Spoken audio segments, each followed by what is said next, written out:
Come on in, honey.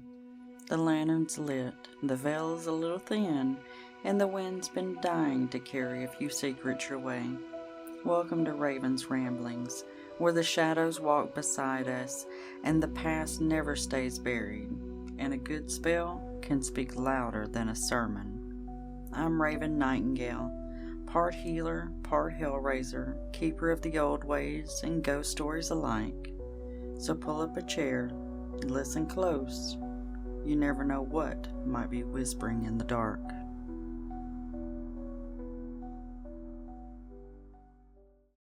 Hello, my lovely witches and wild hearted souls. Welcome back again to Raven's Ramblings podcast, where we talk about witchcraft, life, and those strange little places where those two things overlap. I'm your host, Raven, and today we're going to talk about something that I think, anyway, every witch has experienced at some point. That quiet little voice, the sudden knowing of something, that feeling in your gut that whispers, hey, pay attention.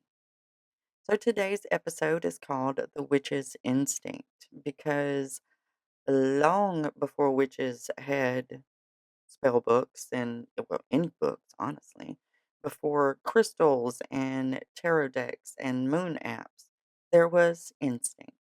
And honestly, it is probably one of the most powerful tools that we have. So most of us, and actually a lot of people that don't consider themselves witches have probably experienced some of it. But for us witches, most of us have experienced this at some point.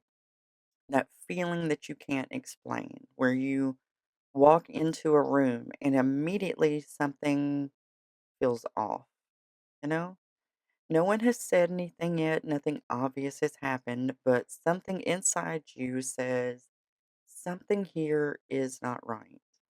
Or maybe the opposite happens. You meet someone and immediately feel calm around them.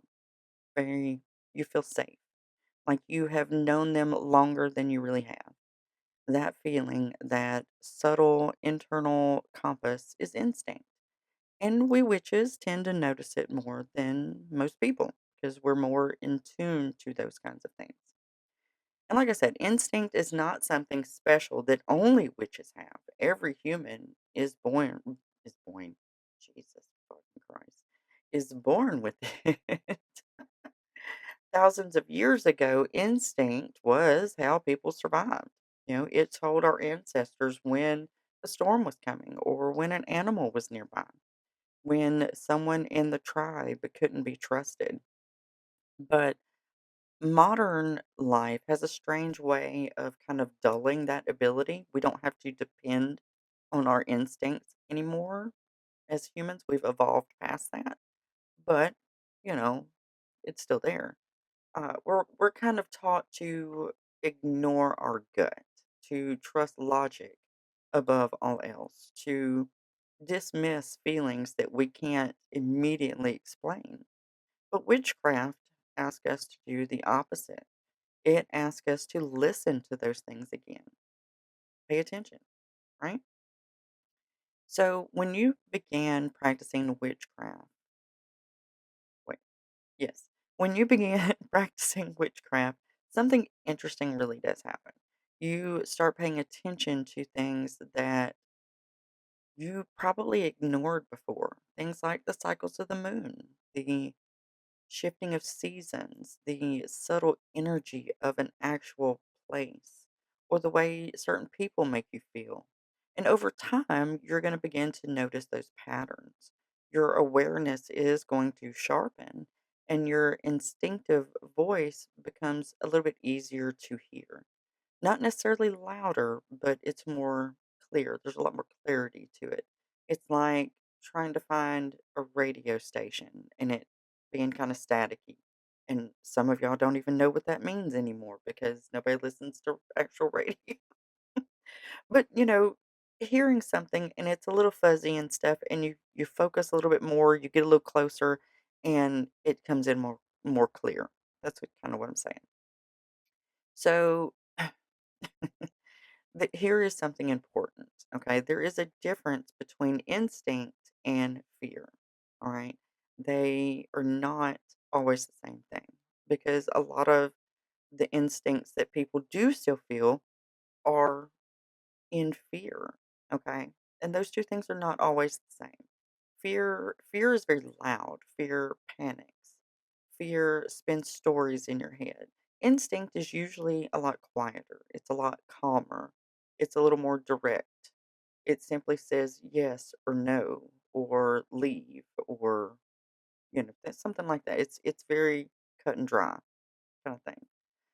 And that's one of the reasons that witches often talk about listening to their gut because instinct does not normally scream at you, it just kind of whispers.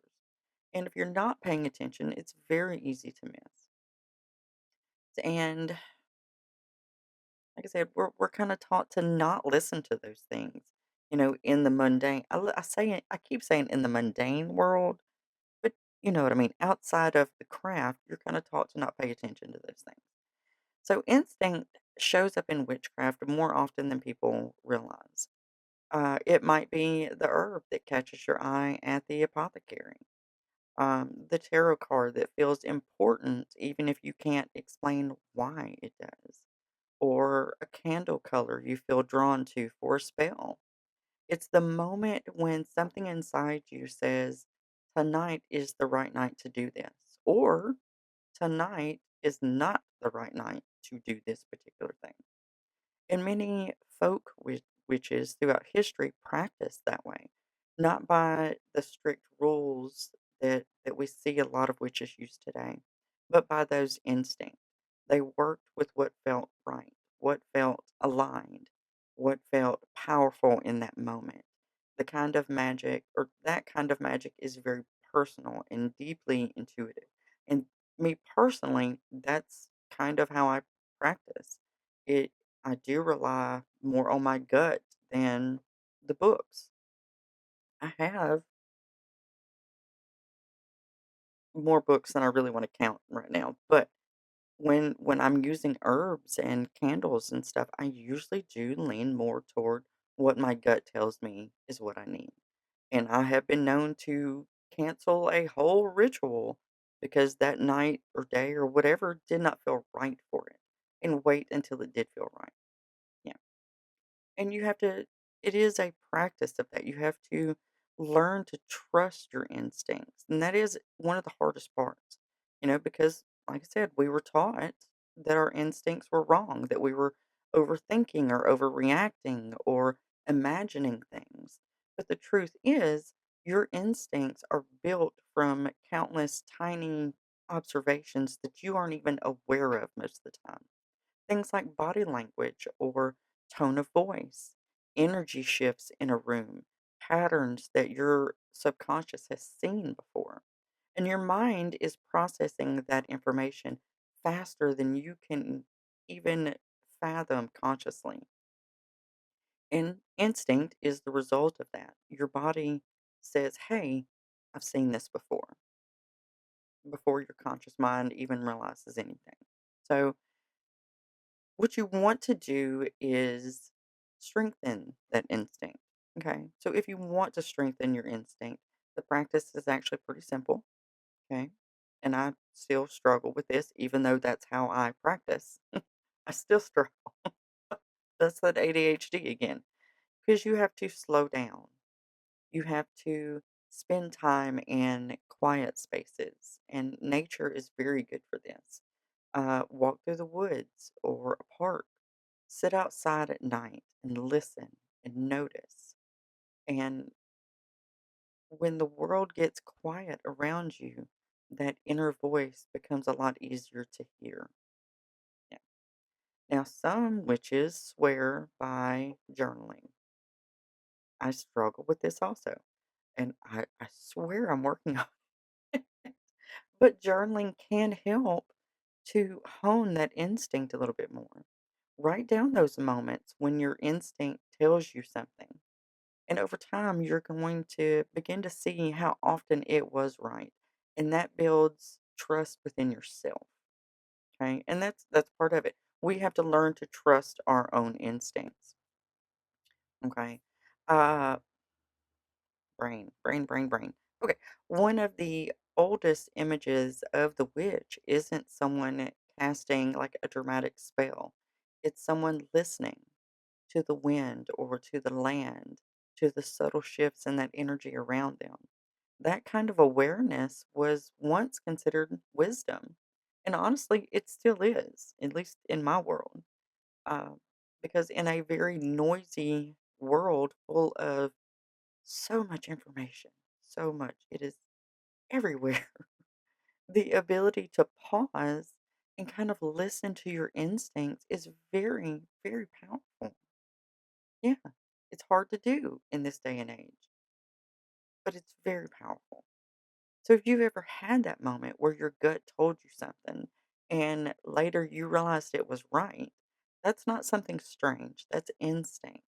And for us witches, instinct is more than just a feeling, it is a compass, it is a quiet guide that helps us to navigate the visible and invisible parts of life. And the more you listen to it, the stronger it will become. And that's what we all strive to do, right? So, thanks for listening to another episode of Raven's Ramblings. If the episode resonated with you, I would love to hear about a moment when your instinct turned out to be right. Leave me a comment, send me a message. Uh, those stories are where the real magic hides, and I just absolutely love it. Come join me on Facebook or on the website. I have a website now, ravensramblings.com. Come check it out. Lots of interesting stuff on there. I got a blog going. I know, right? Look at me being all fancy. Until next time, my dears, stay curious, stay witchy, and try really hard to listen and trust that quiet voice inside you. Bye.